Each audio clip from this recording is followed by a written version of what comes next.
आताच आपल्या रायगड जिल्ह्याचे पालकमंत्री उदय सावंत साहेब या ठिकाणी उपस्थित आपल्या भेटीसाठी आलेले आहेत. त्यांचा रायगड जिल्ह्याच्या समिती वतीने या ठिकाणी सहर्ष स्वागत टाळ्यांच्या गजराने स्वागत करत.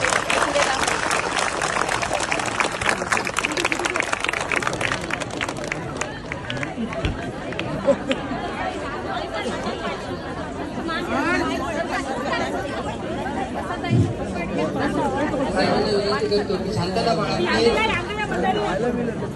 आपले पालकमंत्री या ठिकाणी मार्गदर्शन करतील, या राज्यव्यापी आंदोलनाला संबोधतील. त्यांचं प्रत्येक वाक्य या ठिकाणी आपल्यापर्यंत पोहोचलं पाहिजे. यासाठी कोणीही या ठिकाणी